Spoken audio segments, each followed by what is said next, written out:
Dear colleague, we're going to address the topic on microbiota and human milk oligosaccharide in premature infants. Just to recall that in term-born infants, the total number of bacteria is about the same as the total number of human cells.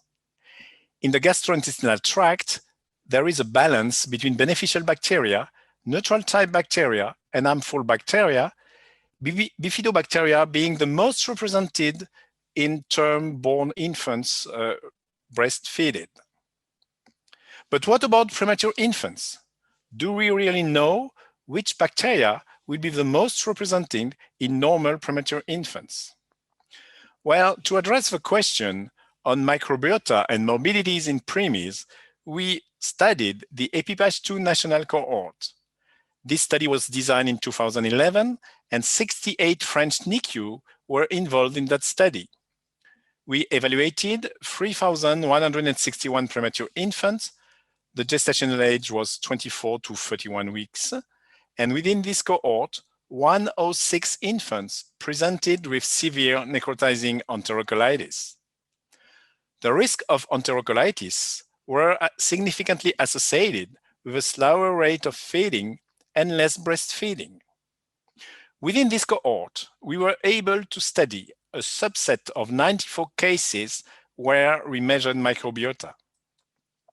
We confirmed that the microbiome was associated with NEC, especially Clostridium neonatale.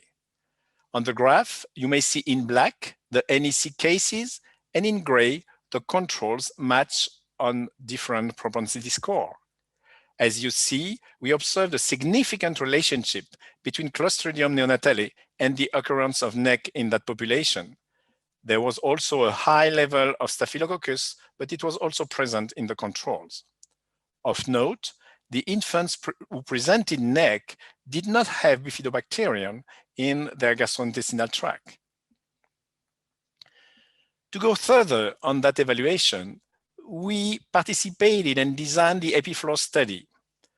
577 infants from the EPIPAGE-2 with stool analysis at 1 month of age were followed up to 2 years postnatal age. In that population, we were able to group the infants into 6 clusters, knowing that one was not amplifiable because of low bacterial load.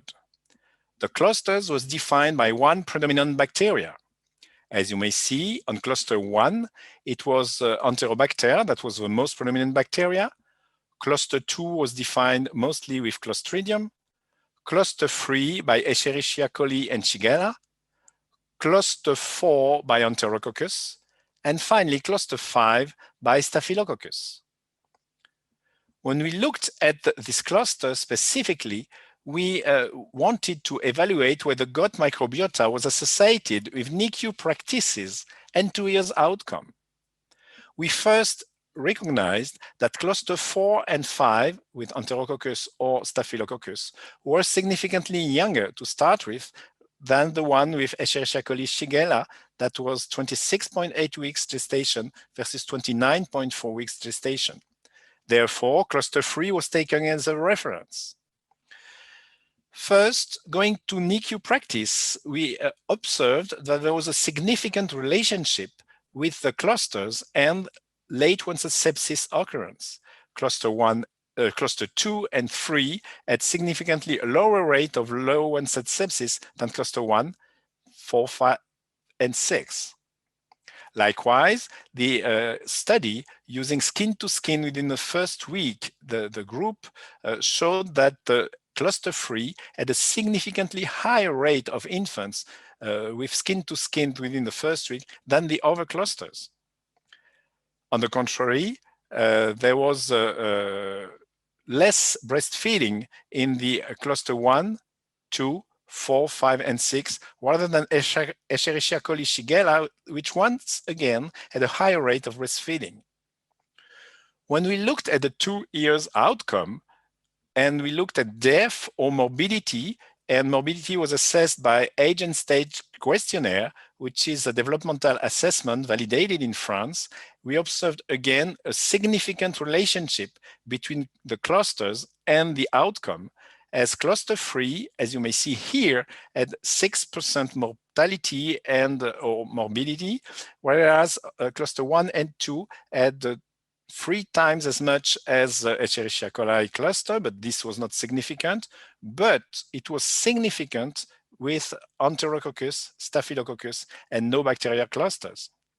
That means that gut microbiota in that evaluation and study was significantly associated with NICU practices and the 2 years outcome. Well, now we have been demonstrated some association between microbiota and human milk oligosaccharide. In this study from Corpella and colleague, they looked at the microbiota with regard to the route of delivery and the presence or not of oligosaccharide in the human milk of the mothers. 4 groups were evaluated. The first one in red, infants born by cesarean section and no HMO in mother's milk. Group in orange, infants born with by cesarean section, but with fucosyllactose HMO in mother's milk. In dark blue, vaginal delivery without HMO in milk, and light blue, vaginal delivery with HMO in milk. As you may see, focusing on Bifidobacterium, there was no significant difference between the infants with or without HMO in the milk who were born by vaginal delivery. On the contrary, the infants born by cesarean section had significant different microbiota with regard to the presence or not of HMO. As you may see in orange, 2-fucosyllactose HMO in mother's milk alleviated the effect of cesarean birth on infant gut microbiota. This was in term-born infants. Again, the association between microbiota, diversity, and HMO has been published. Here you may see in green, breastfed infant, in blue, infants fed with infant formula without HMO, and in red, HMO, 2-fucosyllactose and LLNT added to infant formula.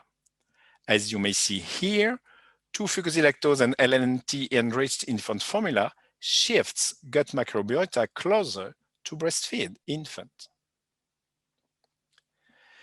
Now, we realize that HMO content in human milk may be very variable, and this has been related to maternal genetics, as mothers with secretion and secretor mothers has been observed, and non-secretor mothers on specific HMO. On the other hand, that was a genetic variation for HMO.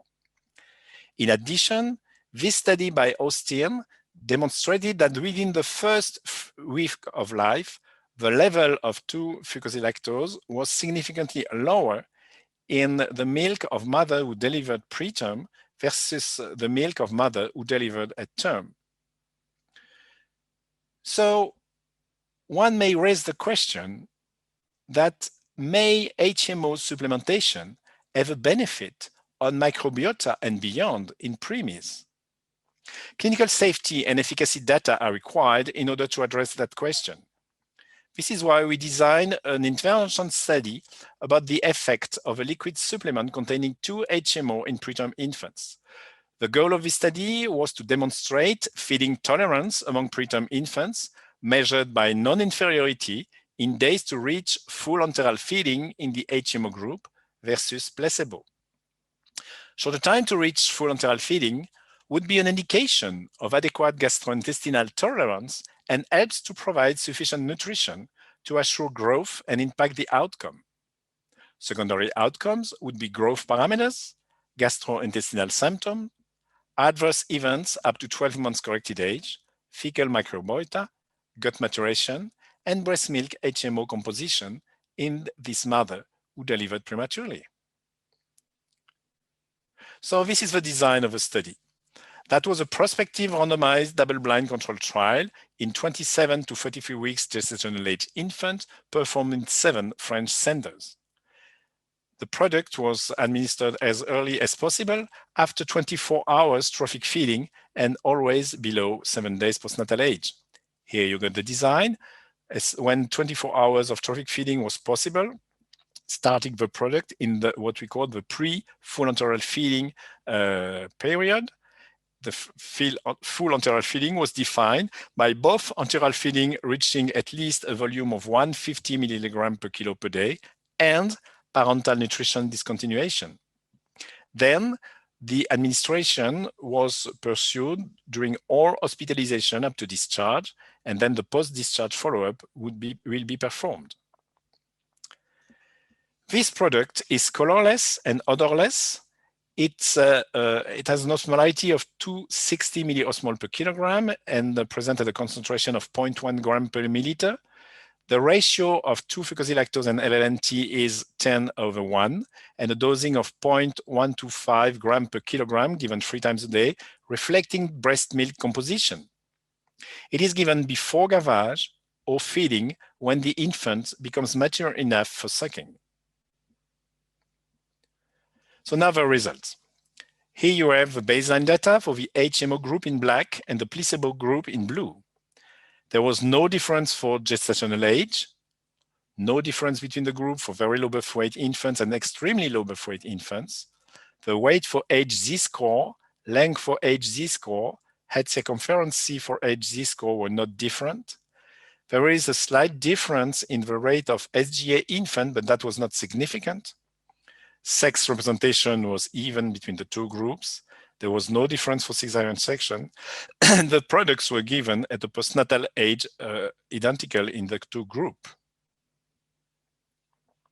For the exposure to intervention and milk feeding, again, the HMO group in black and the placebo in blue, there was no difference in the pre-full enteral feeding period for the treatment duration in days.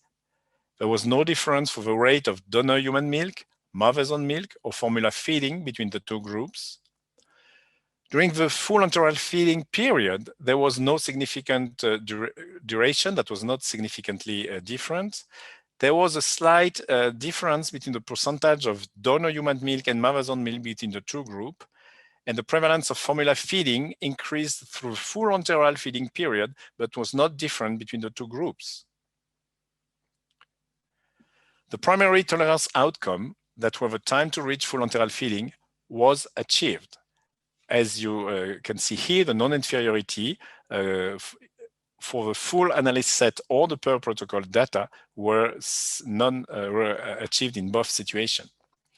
We also looked at the adjusted mean time to reach full enteral feeding, and there was a 2 days difference in favor of the HMO group, but that was not significant. These are the results for growth and short-term outcome. There was no significant difference for weight for age z-score, as you may see in red, the HMO group, and blue, the placebo group. As far as head circumference is concerned, there was no difference between almost all the 3 weeks of full enteral feeding, but there is a significant difference in favor of the HMO group at discharge. We had the same trajectory for length in these infants. Morbidity was not different between the two groups. We observed low average gastric residual, going from 0 to 3 milliliter per kilo per day. The mean stool frequency was around 3 to 4 stools per day. We observed 2 NEC in each group, 1 abdominal distension with diarrhea versus 4 in the placebo group, and 1 versus 2 adverse events causing product discontinuation, which was not different between the two groups. So in summary, the primary endpoint of tolerance, non-inferiority in time to reach full enteral feeding, was achieved in that study.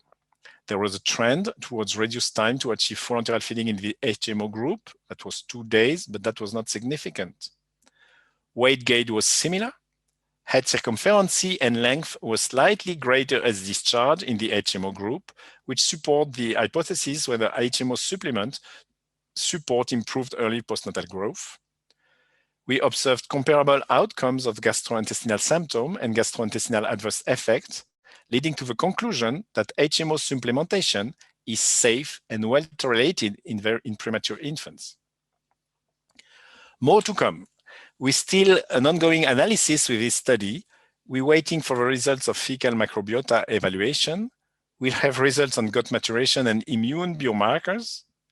We'll have a composition of milk, of HMO in milk, and we're waiting for a clinical outcome and 1 and 2 years of age, knowing that most of the infants did not reach 2 years yet. So in conclusion, in premature infants, gut microbiota may show different patterns correlated with NICU practices and immaturity, and may be associated with morbidity and the outcome. 2, microbiota appears to be associated with HMOs in preemies, and HMO supplementation, when given as soon as possible after birth, is safe and well tolerated. It supports age-appropriate growth in weight, and it's consistent with length and head circumference improved early postnatal growth. I thank you for your attention, and I want to acknowledge here the other investigator of this study. Thanks a lot.